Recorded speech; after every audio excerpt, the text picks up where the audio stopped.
Ladies and gentlemen, podcasting since 2005. You're listening to Gamertag Radio. With your host, podcaster Hall of Famer Danny Pena, the always opinionated Paris Lilly, and from outside of the norm, Peter Toledo. This is Gamertag Radio.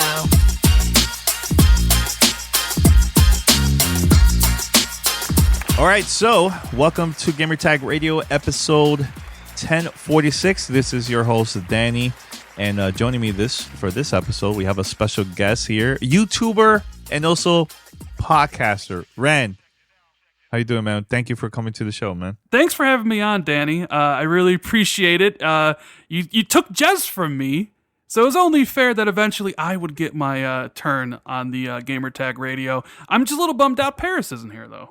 Yeah, Paris is not here. See, next time he will join us. But yeah, correction is Thor 19. Right? Thor 19. It's named after a character in the Wheel of Time. I know a lot of people assume that's my real name, like Randall, but no, it's just a character, main character in the Wheel of Time, which Amazon's making a TV show of next year. So I'm excited to finally see that story come to life. Oh, awesome! Didn't know about that. That's cool. Really, really cool. All right, so everybody, if you're listening right now, make sure to go to gamertagradio.com and listen to our past episodes. Also, you can find us on any podcast app. Just search for Gamertag Radio. We're there. Post your review. Post your love and hate GTR. It's all good, and we'll play it on the show, man. So here's how you could contact us and be part of Fan Mail. Send us your feedback or questions. Give us a call at 786-273-7GTR. Email us at fanmail@gamertagradio.com or leave a message on speakpipe.com/gamertagradio. All right, so Rand, let's talk about a little bit about yourself, and then from there, we have to talk about this Xbox digital event happening in a couple of weeks, man. All right. So how you started, man, with all content creation? What was it, YouTube first? Was it the podcast? Because I know you've been doing both. So tell us a little bit about yourself, man. Yeah, I mean, the whole content creation thing, I've been doing podcasts for a long time. I got my start, or my first taste of podcasting back with Stallion83, who at the time was like the worldwide Gamerscore leader. We did a podcast called the Gamerscore Popcast that we did in like 2011, and we did that for 4 years. And eventually, I met some people in the Xbox community like Southbound, Tim Dog, and a few others, and we formed TXR, the Xbox Roundtable. And that eventually ended, and I was kind of pushed, like my friends were pushing me into making my own YouTube channel because I'm a huge Xbox fan. I play a lot of games, and that's, I started my own YouTube channel. I ended up meeting Jez Corden, who's you had on the show before, who is an editor at Windows Central. And we struck up a really great friendship, and we just decided one day, you know what? We really like talking to each other, and why don't we turn that into a podcast? So we do a 2-man podcast on my YouTube channel. It's me and Jazz talking about the weekly gaming topics and the games we play. And, I really enjoy making videos. I really enjoy doing the podcast with Jazz, but most importantly, I enjoy video games, because if I didn't, I wouldn't be talking about them. You know what I mean? Yeah. So you're also a fan of Pokemon Snap, right? Oh, geez, don't get me started on the Pokemon Snap stuff. Jez made me play Pokemon for charity last year, and it was horrible. Like, yeah, we raised like $800 for charity, which I'm very proud of. But Pokemon is not for me. And now he's trying to get me to play another Pokemon game for charity, and I won't stand for it. I won't do it. So for you, now that you've been doing this out for a couple of years, when it comes to like, YouTube and podcasts, what has changed for you? Because you've always been a fan of Xbox and video games, right? Back then, and that's the type of content you create now. But was there anything that you feel like is a lot different now compared to back then for you? It's people will laugh, but I've had to tone down my language when it comes to videos and podcasting. Back in the day, it was a little bit more say what I want, use a couple curse words, drop things here and there. But sometimes that comes across as very unprofessional. I mean, there's instances where you can use those strong language to get a point across, and that when you actually don't use swear words and then when you actually finally do use one, it really is impactful. So I find myself thinking about what I want to say in a more constructive manner, and not using those words all the time. So that's one thing I definitely have kind of focused on a lot, was like the words I'm going to speak and not swearing and stuff. That's like one of the things I can think of off the top of my head. Oh, okay. That's good to know, because a lot of people, they start content creation. They're like, I'm going all out, and they start cursing and say what the hell I want. And honestly, I feel like, I mean, look, it's okay to say whatever you want. It's your content, but to me, professionally, I feel like you will miss a lot of opportunities because of it. Do you think certain people in the industry are going to go on your show if your show is all about drama and cursing and all that? You know what I'm trying to say? So I think those people in the industry will be kind of picky on who they're going to join, but seeing your content, there's been, great conversation and everything too. I think you will have opportunity to have people from the industry to go on your show and talk about their games or products and so on, right? Yeah, of course. Like, we don't want people to feel uncomfortable when they come on, and I don't want to make them feel uncomfortable. So I kind of, in my own shows, I kind of will refrain from swearing most of the time.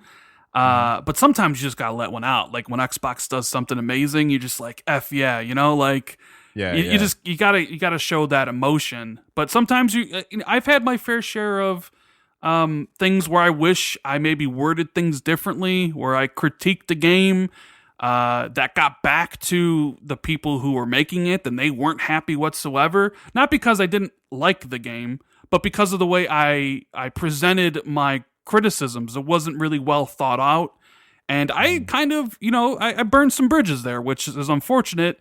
But hey, man, you make a mistake, you learn from it, and you try to do better the next time, Yeah, and you learn from that. You learn from the experience, man. So yeah, definitely, man. Ryan, I think we should go straight to this whole Xbox thing going on for 2020, man. Are you really hyped for this event? Do you think like this is the moment for Xbox? Do you think that this is it's going to be way better than the previous presentations they had recently? Well, I mean, if it's not better than the May presentation, we got some. We're going to be in some. It's going to be some bad takes come July 23rd. I am really excited for it. I talked to a lot of people here and there that might know things, and everything I've heard behind the scenes is incredibly exciting. Like, I'm hearing great things about Halo Infinite, and I kind of agree with what Paris has said on this podcast about this being an important moment for Team Xbox and the foundation they want to lay down moving forward. I think they need to nail this event. I don't think they necessarily have to show everything they're working on, because nobody ever does. You can't show games that are years away from development, that kind of burned them before in the past. But I do think Microsoft wants to set the tone for this upcoming generation and how it's going to be different from the one that we're leaving behind. I mean, let's be honest, Danny, the Xbox One generation, most people aren't going to look very... they're not going to look fondly back on. You know what I mean? It wasn't the best generation for Xbox.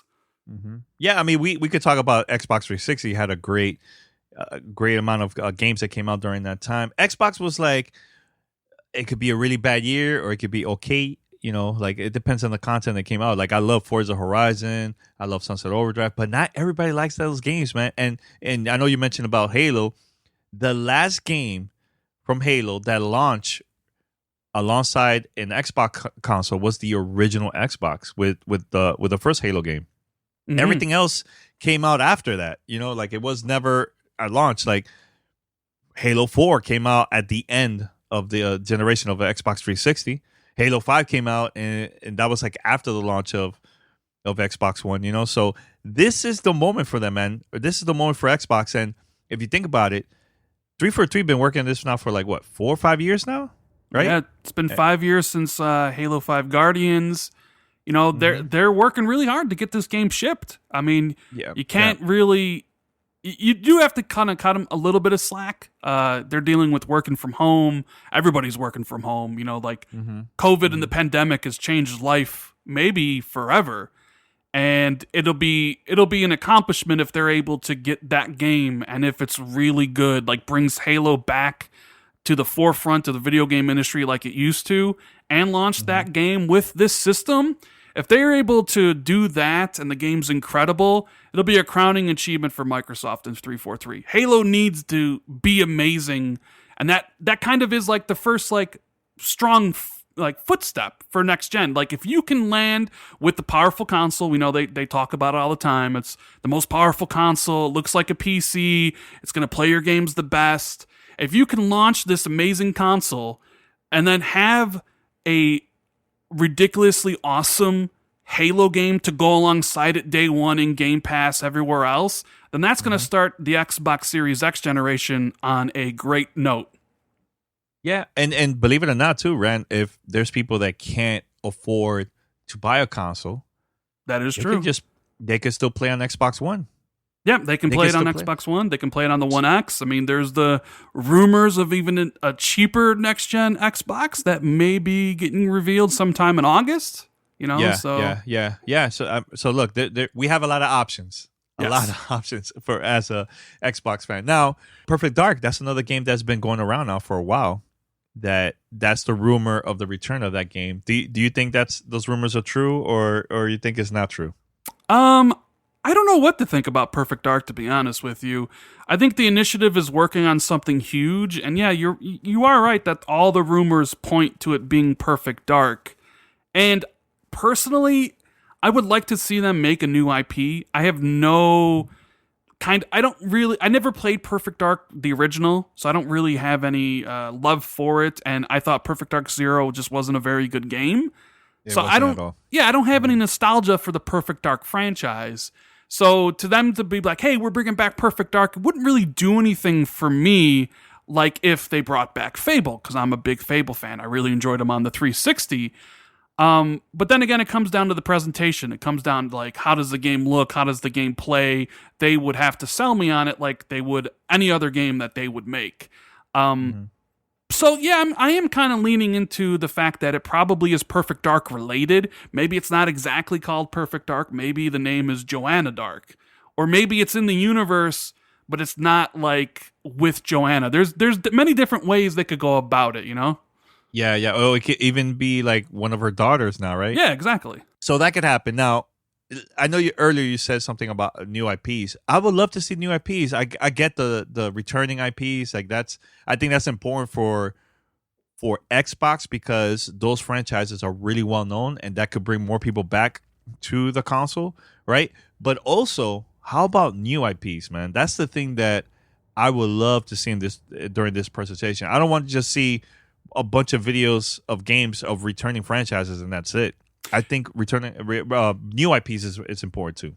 What do you think? Yeah, I agree with you. New IPs is the lifeblood of the industry, and I would love to see something new from any of the studios, or maybe Microsoft has some deals with their global publishing unit, the ones that did Rise, Sunset Overdrive, Ori. We don't know anything about kind of games that they're working on. And I do kind of agree with you, like, Microsoft has relied very heavily this past generation and even beyond on Halo, Gears, and especially Forza. Now, I think Gears has kind of declined in popularity while Forza has ascended in popularity. And if they just bring us a Fable and a Perfect Dark, I think a lot of people just might be a tad bit disappointed that they're going back to established IPs instead of letting their developers create something brand new. But for a lot of people, Fable's old. Like, Fable's 10 years old. It's been a long time since Fable 3 came out, and it's a reboot. For all intents and purposes, it could just be a brand new IP, just set in the Fable universe. Same thing with Perfect Dark. So I guess it really depends on how they show it, how they message those games. But yeah, I do want to see something brand new from Obsidian or something brand new from Compulsion Games. Rare has a brand new IP in Everwild. I want to learn more about that. Is it going to be structured similar to Sea of Thieves? Is it going to be more of a single-player adventure, co-op adventure? Is it a survival game, a god game? There's a bunch of rumors surrounding it. And that's a new IP. I want to learn more about it. Project Mara from Ninja Theory, they're working on that game alongside Hellblade 2. And that's something I'm interested in mainly because it is a new IP. So yeah, new IPs are important. You know that PlayStation, and this isn't really an Xbox versus PlayStation thing, but you know that PlayStation will have new IPs at some point. They already announced one with that game called Returnal from House Marquee. But yeah, it's the start of a new generation. This is when you would want to be like, hey, get excited about what we're doing.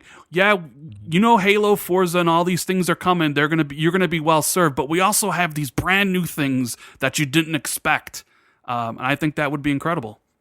Yeah. That's very, very true when it comes to that too, man. I know there's going to be a pre-show also right before the Xbox Digital event. So this is going to be more maybe of the indie games, right? Mm-hmm. The indie for that. So in your opinion, how long do you think this Xbox Digital event is going to be? That's a good question, because when we were trying to figure out the May event, it was kind of difficult because we didn't know the scope and the scale, meaning we didn't know how big the third-party games were, and we didn't know the length of the event. And we don't know yet, but considering I think that this event started as E3, this was what they were planning from last year, they were building towards until the pandemic hit, and plans had to change. I think it'll be similar in length, but a little bit shorter. So I'm expecting at minimum around an hour. Maybe they go to an hour 10, hour 15, because Microsoft is not only going to talk about games, but I'm assuming they're going to also talk about Xbox Game Pass and other things like that would need more time. Yeah. So do you think they're going to talk about also Project S Cloud? Like officially mention the official name of the service? If they're going to do it, this would be the time. Basically, because you're going to have everybody watching. All eyes will be on Xbox that day. So if you're going to want to make any huge announcements that are important to the future of Xbox, Project xCloud is one of them. Now, I'm not someone who's going to be streaming, right? I play everything on my console, on my TV.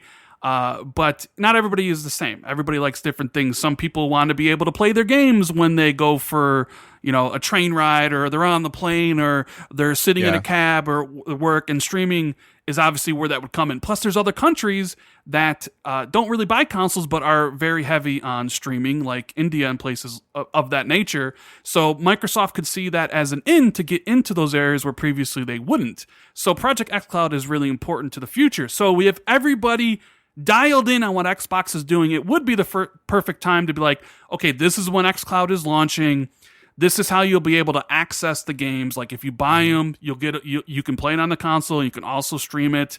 If you subscribe to Game Pass, you can just stream all those games on xCloud. And this is the name. That would be the perfect time to kind of, unveil everything that you're doing with xCloud and when it officially launches. Yeah. Now, I was talking with Paris a couple of days ago about this. And look, this is something that I think will be cool, and just stay quiet about it and just wait until August. How about this? At the end of the digital stream, the digital event, talk about or maybe show Xbox Series X and maybe show Lockhart and just leave it as that. And then in August, we'll find out the official date and the price. Do you think Microsoft would do something like that, or they would just wait all the way until August, in your opinion? I think it really depends. I think right now they're probably planning on saving pricing, pre-orders, and release date details in August when they can officially talk about Lockhart. But I think some of that is really dependent on Sony. Like both these companies are playing a game of chicken when it comes to pricing, right? Sony came out in June. They had a pretty good showing, but they only showed off the console for the first time. We still don't know when the console's coming, and most importantly, we don't know the price. Is it $499? Is it $399? Is it $600? Right? There's so many different variables, especially with the digital edition. And Microsoft is probably keen too. We know they have Series X. They're rumored to be doing on Lockhart, and they want Lockhart to be really cheap. But if PlayStation's somehow able to get down to $399, then Lockhart needs to be priced, accordingly. It needs to be $250. So if Microsoft announced it ahead of time, Sony could essentially kind of take the thunder from them. So, in my opinion, unless Sony announces, Sony might upstage this event right before, right? I wouldn't They've put done it that in past the past. them. They've done that in the past. Yeah. So there's potential that Sony, maybe the week before, maybe the week of, decides to be like, here's the price of PlayStation 5. If that happens, then I think maybe they move Lockhart into this presentation and talk about price because Sony put themselves out there. If that doesn't happen, then I think they don't mention Lockhart, they don't mention the price, and they just wait for August because there's rumors that Sony has a state of play in early August to showcase some of the things they held back from June, and Microsoft would be able to, fire back with whatever games they decided to hold back from this presentation, but most importantly, give us the price and the release date of the console and when we can expect to pick them up.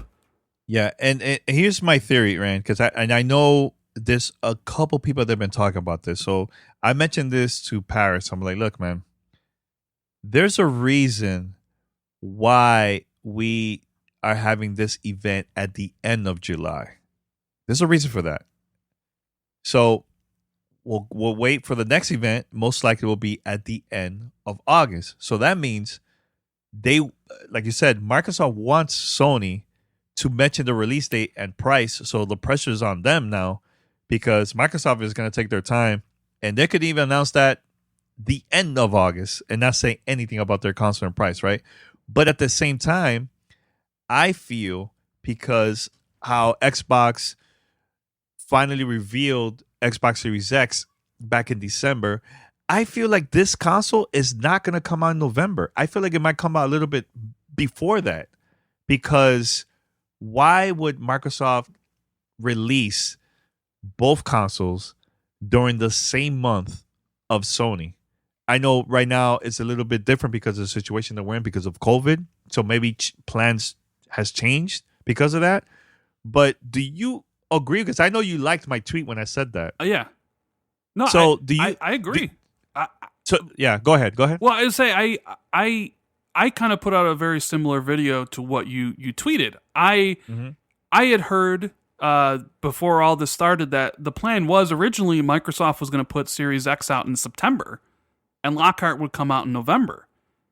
And obviously that's not happening anymore. Like the COVID happened, the pandemic happened, things obviously had to change. But there's a part of me that still thinks Microsoft doesn't want to launch Lockhart and Series X exactly on the same day. I think they want to get Xbox Series X out first. So I'm looking towards like a late October launch, and then maybe Lockhart coming out right before the Black Friday holiday, where you have this really cheap Lockhart, $299, and everybody's shopping, and that would be a impulse buy. Like, oh, you can get it in the next generation. It's $299 and it's here, because you would assume the Series X would be sold out because everybody's going to buy it. Like all the Xbox fans are going to buy Series X day one. Same thing with PlayStation. They'll sell as many consoles that they can get into stores. So here comes the holiday shopping season, and here's this really cheap next-gen console. I think that plan makes a ton of sense. I want it to happen because, quite frankly, I want Xbox Series X sooner rather than later. I'm at the point where it's like, I don't want to play in the One X anymore. Mine's about to blow up. Every time I play like Doom Eternal or some other game at all, it sounds like it's going to explode. I think there's something wrong with my thermal paste. So I'm ready to move on. I want my Series. If I could get the Series X tomorrow, I would be super happy. But yeah, I agree with you. I hope that the Series X will come out in October. Yeah, because I feel like there's no rules. There's no rules. Like why Microsoft has to release this in November? Why? They could release this anytime. And remember, if you go back in history, Halo 3 came out in September. Yeah. They didn't want to compete with Call of Duty that came out in November during that time. I think it was Call of Duty Modern Warfare. So it's possible that might happen again. There is an opportunity for Microsoft to do that, release the console first. And honestly, it will surprise Sony big time if they say, okay, this console is coming out this month. And then, like you said about Lockhart, have some time, like maybe like a 2 or 3 months of promotion for that system. And then once it comes out in November, people could go to the store or online and buy it right before the holiday season.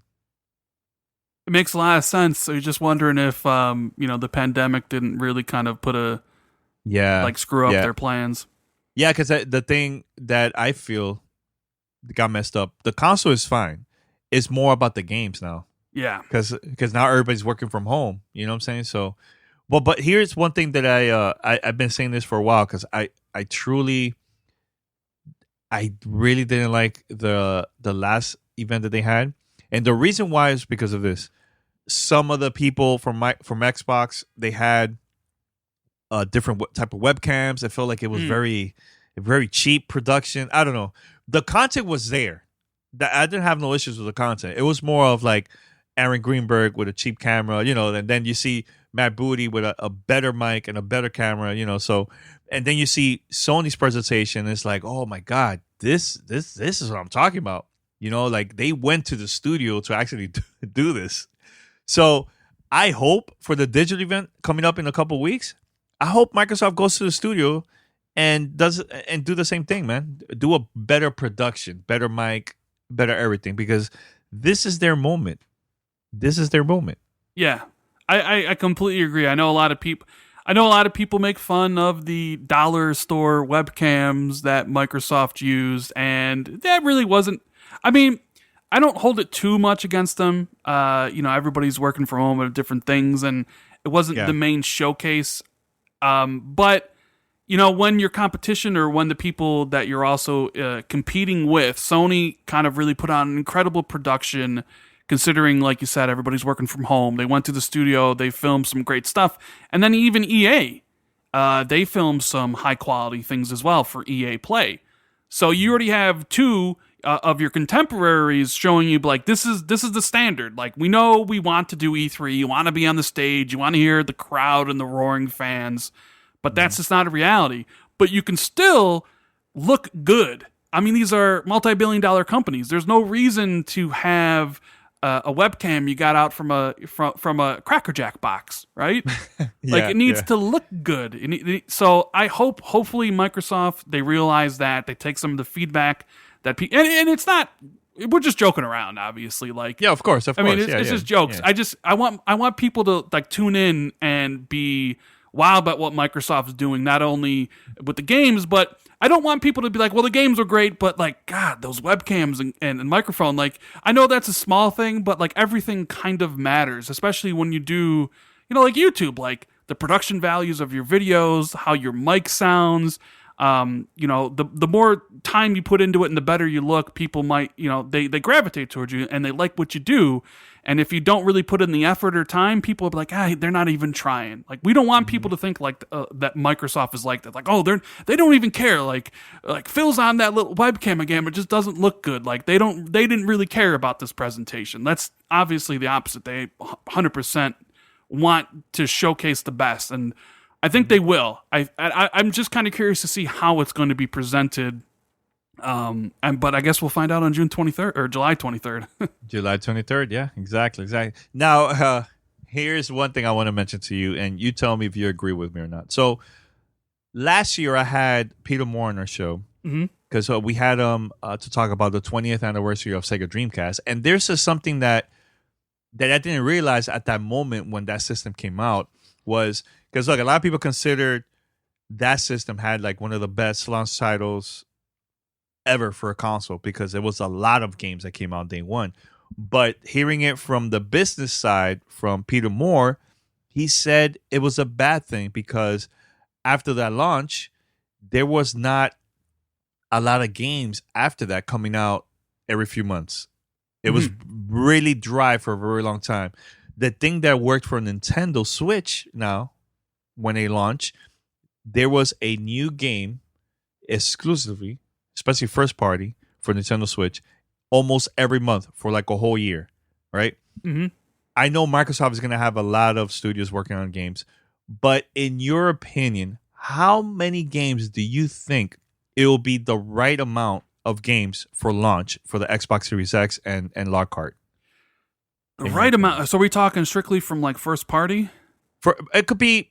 Yeah, first party. Yeah, first party. Yeah, because third party doesn't count. We know like Microsoft has deals with games like the Medium and the Ascent. I think they'll be there too, and those games look great.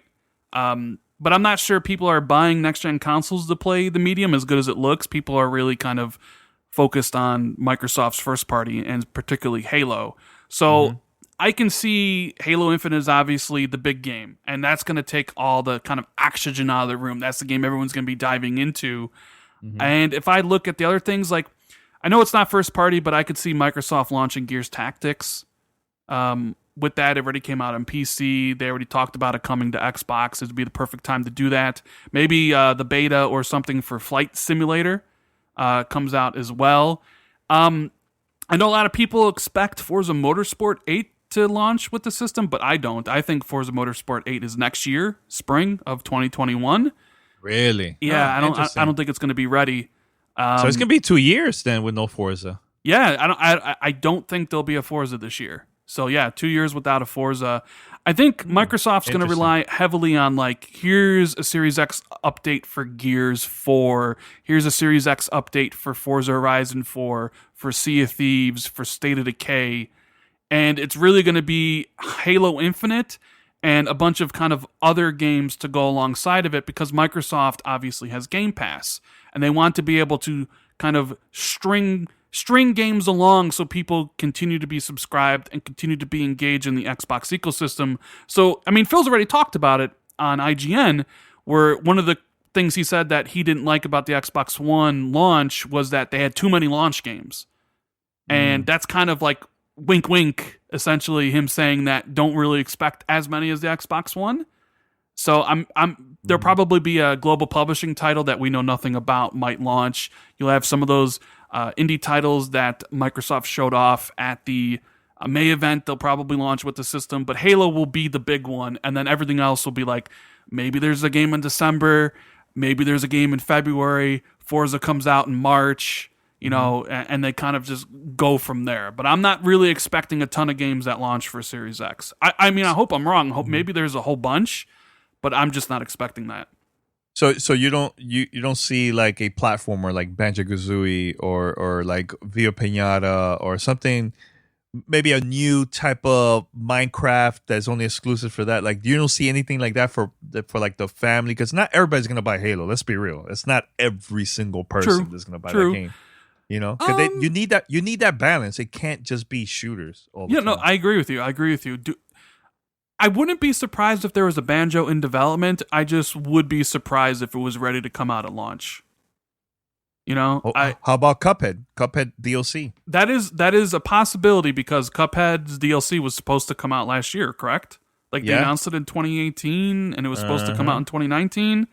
Yep. And then it's 2020, and it hasn't. It's nowhere to be found. Does it show up at this July event? Did they turn it into Cuphead 2 and somehow Microsoft is, you know, publishing it again or something? That would be incredible. But no, I agree with you. Like, yeah, the family games, not everybody's going to play Halo. Not everybody's interested in Gears Tactics. Not everybody's going to play Flight Sim and stuff like that. But, like, you know, we'll just have to wait and see. Like, there's global publishing. We have no idea what they're doing. Maybe they have some signed deals from third parties that we don't know about yet. I mean, I know Sony has some from Square Enix and some games from Bethesda. So we just don't have the full picture yet. But I just don't really see a Banjo being ready for launch. I think you'll get a Banjo eventually, but I don't think it's going to be ready for launch. Yeah, I agree, because I think Xbox should definitely take advantage of that. The character from Banjo-Kazooie is in Smash. There's an opportunity to say, hey, look, we also have a brand new Banjo-Kazooie game for our console, for Xbox Game Pass.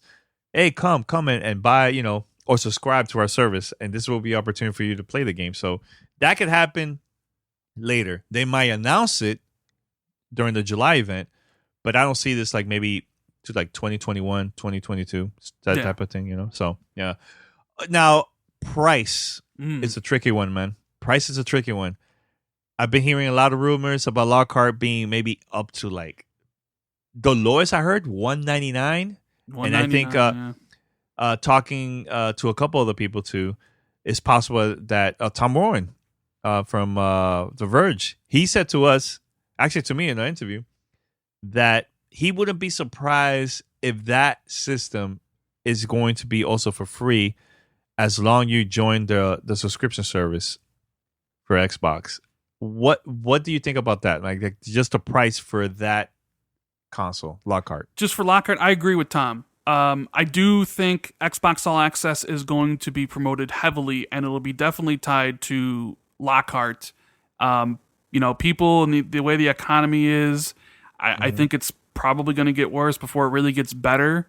But video games kind of take people away and not have to worry about their daily lives. And I think the system's going to be cheap enough where you can get it on deal for Xbox All Access for $20, $25 a month.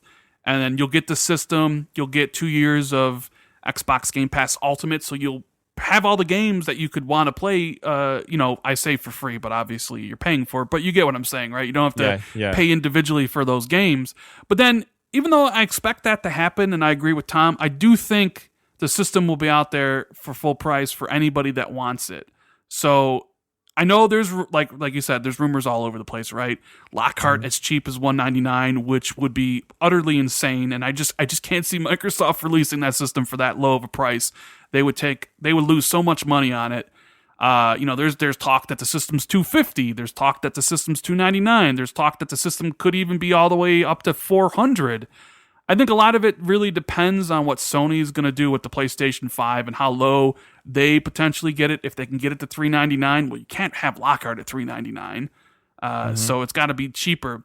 I've always said when we first kind of heard the rumors of Anaconda and Lockhart, with Anaconda being Series X and Lockhart being the cheaper SKU, I've kind of planted my flag and said $499 for Series X, $299 for Lockhart. And that's kind of what I've been riding with, and I'm going to ride with it until I die or until I'm proven wrong or I'm right. Yeah. Yeah, I mean, they could do that. And like you said about the monthly payment, even have it for cheap. So let's say Lockhart will be $20-$25 a month, and then Series X, that will be maybe 30 up to even $40 a month, and you have everything, and you start it will be a contract for like 2 years or something like that. 100%. So it's possible. Something like that is possible, because look, man, if you see let's just make believe you see $4.99, and then you see, well, you could get everything for $30 a month, you're automatically going to be thinking about the $30, not the $4.99. So I think it would be genius, man, if they make that move, man. I agree. Lockhart get Game Pass? Game Pass? Oof. Oh, my Lockhart God. is incredibly important. Lockhart is really important to... I mean, when you look at past generations, like the starting point's $400 and above, right? How long does it normally take a console to get down all the way down to $300? It takes years for a console to get to $300. And if Microsoft can have that cheap of a console, which... apparently has the same CPU as Series X. It has the same speed on the SSD. The only thing that's different is the GPU is scaled back. It's basically a third of the power of the GPU and has less RAM because it's designed to run 1080p 60, where Series X is 4K 60. And if they're able to introduce that at the launch of a generation instead of having to wait a few years into a gen to get to that price point, who knows how many avenues and how many different people decide, now I'm going to jump in now to Xbox's ecosystem, and instead of waiting 3 or 4 years when a system gets to be that cheap.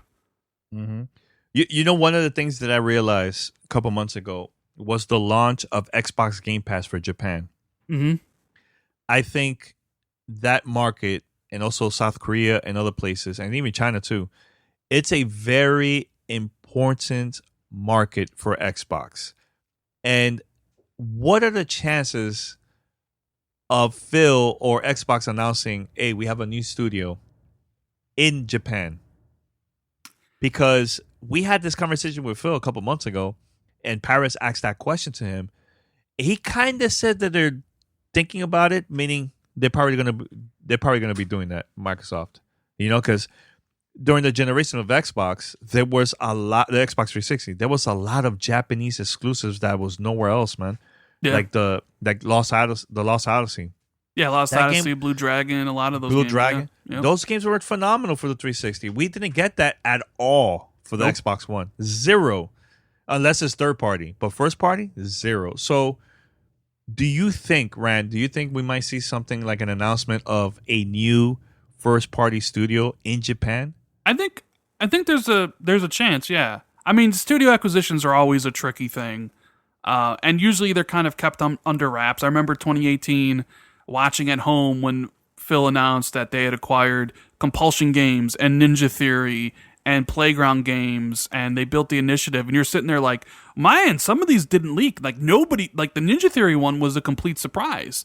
Like people had figured out the Playground one because of government listings, and same thing with the initiative. But the Playground one, the Compulsion Games one, the Undead Labs one were kept totally secret. And like you're right, Phil's already mentioned his desire to have a Japanese studio make games, and you can tell they're really focused on getting Japanese content. Like all the Yakuza games seem like they're finally making the way over to Xbox. They're gonna on Game Pass. The Kingdom Hearts games are all finally on Xbox. They're in Game Pass. It seems Phil's really kind of trying his best to bring over that segment into the Xbox ecosystem, and what better way to like have a presence there all the time than with the studio. The question is, how big is the studio going to be? I mean, I don't think we can expect something like Capcom or any of the big publishers. It would have to be kind of a mid-tier studio. So I'm just kind of curious to see what studio it would be. But then, like, of course, there's the rumors about Warner Brothers games. You know, like I was going to ask you about that. Yeah. Do you think you're moving to transition into the other acquisition? What do you think about that? I'm interested in hearing what you have to think about that. Yo, that one, I think it would be huge, but I know that it's going to cost way too much money for Xbox, especially Batman. Like anything with DC related, that's going to be a lot of money because the licensing. I know Paris mentioned this to me multiple times. Like I don't know, like the licensing going to be expensive. But what about non-DC games? Those games are pretty good too, right? I know the Lego franchise. I mean, that's pretty big, huge, huge. Especially they need that type of market for the young audience. It's such an exciting rumor, and it makes a lot of sense. Microsoft obviously needs content and great content to put in Game Pass, put on Xbox, put in xCloud. And obviously, not an opportunity like this doesn't always pop up. Publishers don't always sell off. And they have some masterclass talent. You're talking about Rocksteady, the makers of the Batman franchise. They're one of the best developers in the world. Amazing. Right? You'd be like, yeah. And then NetherRealm Studios, the makers of Mortal Kombat, one of the best fighting game developers in the world. And Microsoft has been looking for a fighting game developer to bring back Killer Instinct. No, if you bought Warner Brothers and you got the Mortal Kombat IP, you could essentially do a dream Mortal Kombat versus Killer Instinct game. Oh, that would be amazing. Be incredible. Too. And then you think okay, if Microsoft were to do this and they got Rocksteady, and Rocksteady, we know they're working on Suicide Squad. At least that's what the journalists say. Like they're working on a Suicide Squad game. But if you sat down and be like, hey, would you want us to get the license for DC stuff for you to continue to use, or would you want to work on your own thing? But what if like they said, hey, our dream game is to work on Justice League, and they made a game for Xbox that was Superman, Batman, Wonder Woman, Green Lantern, The Flash. A game with characters that transcend globally, like it transcends the United States. It's global, right? Because you can make the argument that a lot of Xbox's franchises aren't necessarily global in that sense, but those characters are. And if you could put that game with those characters into something like Game Pass, be unprecedented to see maybe how that service reacts and how many people subscribe. And then if you could stream that game to other different countries around the world, that could be, the potential there is amazing. And that's just Rocksteady and NetherRealm. They also have Monolith, who's done the Shadow of War games recently. Yes, they're an incredibly talented developer. And that was like an exclusive marketing campaign with Xbox with that. Microsoft seems to be pretty good in with some of the WB stuff. They have Traveler's Tales, who does the Lego games, which are incredibly popular and would be a hit with kids and families on Game Pass.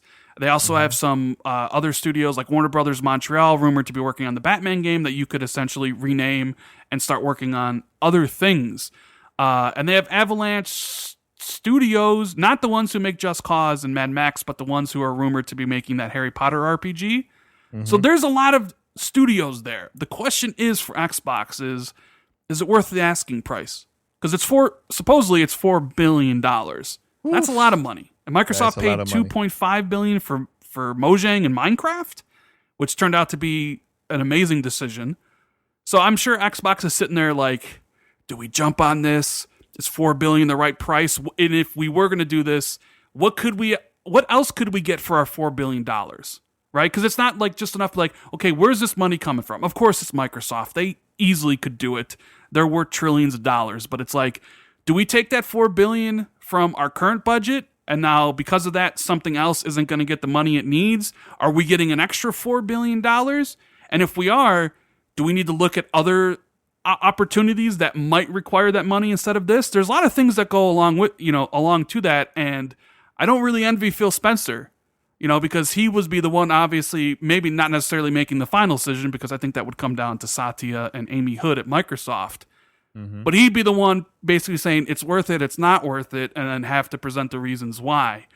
But it would be so massive if they could pull that deal off. I think it's a little bit too expensive for what Xbox is looking for. I think it would be such an aggressive move, and I would love to see it, but I just don't see it happening. I want it to happen. If it was me, I would do it, but it's not my money. You know what I'm saying? So no. And then let me tell you right now, man, like that will be a huge, powerful move, and this will be the opportunity. Forget about the console, Xbox Game Pass. The key thing about all this, man, is Xbox Game Pass, because just imagine the Suicide Squad game comes out. You could have it on Game Pass, and everywhere else you have to buy it. Let's just say, right? It's genius. It's the same thing with Minecraft and other games too. So the Outer Worlds, Game Pass, you have to buy it everywhere else. So we could see something similar like that too, man. And like you said, global, Japan, China, South Korea, even Europe, Latin America. Oh my God, they will go nuts if that game, that franchise is exclusive for Xbox. It will be a game changer, man. I think. Yeah, it would be a massive deal, and I think Xbox is serious about it. It's just I think the price is a little off-putting.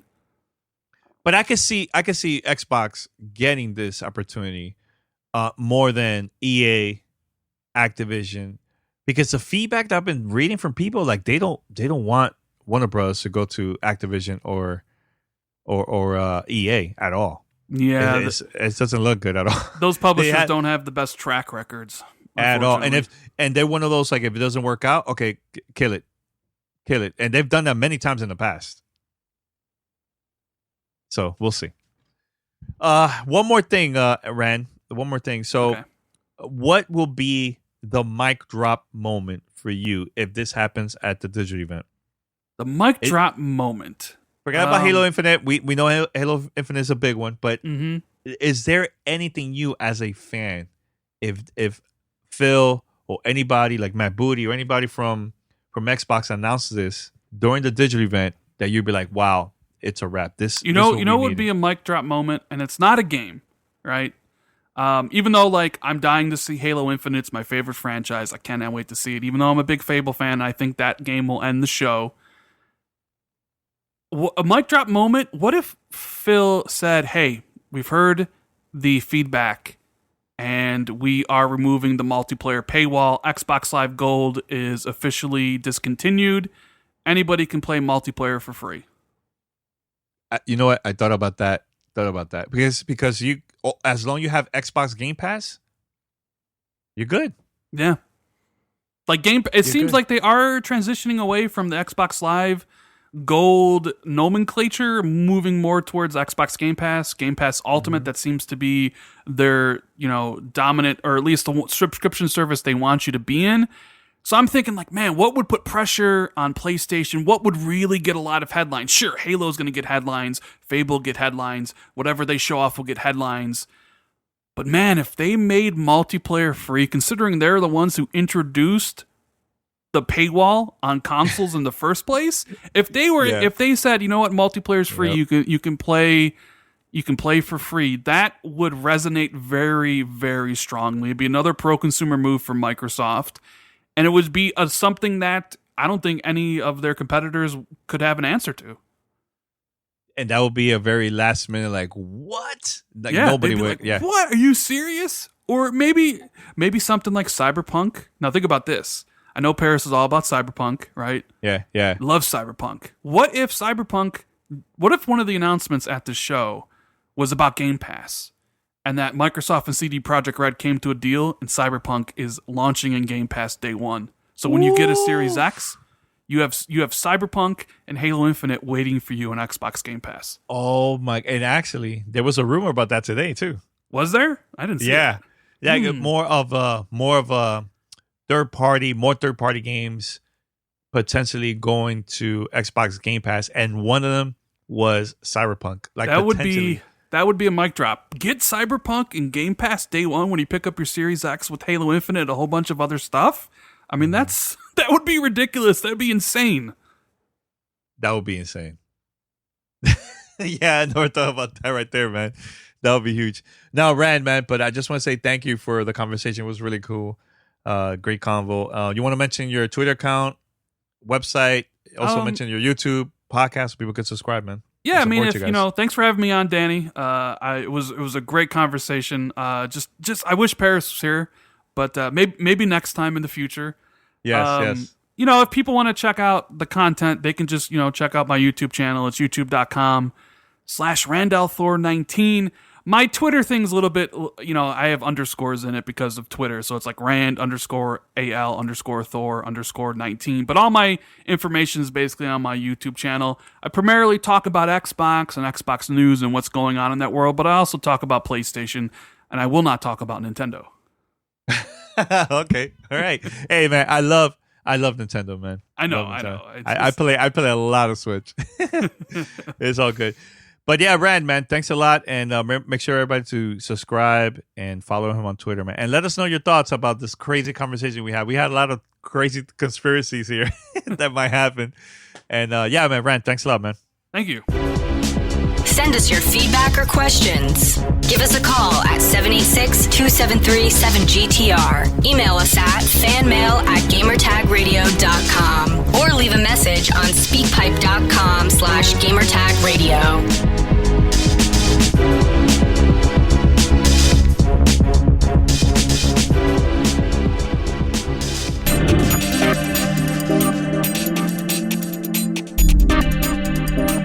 Thanks for listening to Gamertag Radio. Be sure to like us on Facebook and follow us on Twitter.